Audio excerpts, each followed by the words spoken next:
Hello! Welcome sa aking channel. Ngayon ay magbabahagi ako ng bagong video para sa iyo. Mga minamahal na taga-subaybay, huwag kalimutang mag-subscribe sa aking channel para sa mga balita nila Engin Akyurek at Tuba Buyak Ustan. I-like ang aking video at suportahan kami. Ang mga paboritong aktor ng Turkey na sina Engin Akyurek at Tuba Buyak Ustan ay nagsasama-sama sa isang bagong proyekto.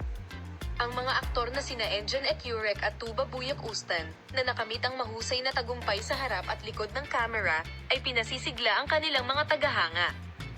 Narito ang mga interesado sa buhay nina Engin Akyurek at Tuba Buyak Ustan. Si Engin Akyurek ay ipinanganak noong ika-12 ng Oktubre taong 1981 sa Ankara. Sinimulan niya ang kanyang karera sa pag-arte habang nag-aaral ng Civil Engineering sa Istanbul Technical University, ngunit hindi niya mapigilan ang kanyang hilig sa pag-arte at nagpasyang mag-aral ng drama sa Mimar Sinan University. Si Engin Akyurek, na binuo ang kanyang sarili sa mga yugto ng teatro sa panahon ng kanyang pag-aaral, ay tumanggap ng malawak na pagbubunyi noong 2004 sa kanyang pagganap sa target na serye. Kung ituturo ko na si Engin Akyurek ay isa sa mga pinakakilalang mukha ng Turkish na telebisyon sa kanyang matagumpay na pagganap sa mga serye sa TV tulad ng Isang Ulap, si Akyurek, na nakibahagi rin sa mga pelikulang Ano ang Kasalanan ni Fatma Gul, Pag-ibig ng Black Money, nakatanggap ng mahusay na pagpuri para sa kanyang mga papel sa mga pelikula tulad ng Exile to Love at Until I Die.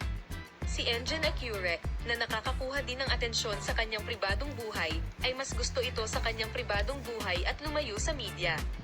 Si Tuba Buyak Ustan ay ipinanganak noong ika-5 ng Hulyo taong 1982 sa Istanbul. Si Tuba Buyak Ustan, na nag-aral ng economics sa Bogazici University, ay nagsimula sa kanyang karera sa pag-arte at naging isa sa mga pinakakilalang artista sa Turkey sa maikling panahon at naging sikat. Noong 2005, naglaro siya ang pangunahing papel. Nakakuha siya ng malaking tagasunod sa loob at labas ng bansa sa kanyang mga tungkulin sa mga serye sa TV tulad ng 20 Minuto at 20 Minuto. Si Tuba Buyak Ustan, na nakibahagi rin sa mga internasyonal na proyekto tulad ng Aking Matapang at Magandang Ama at Aking Anak, ay naging isa sa mga sikat na artista hindi lamang ng Turkish telebisyon kundi pati na rin ng telebisyon sa mundo sa kanyang kagandahan at talento sa pag-arte. Yan lang mula sa amin sa ngayon mga kaibigan, sana makita kayo sa mga bagong video. Bye bye!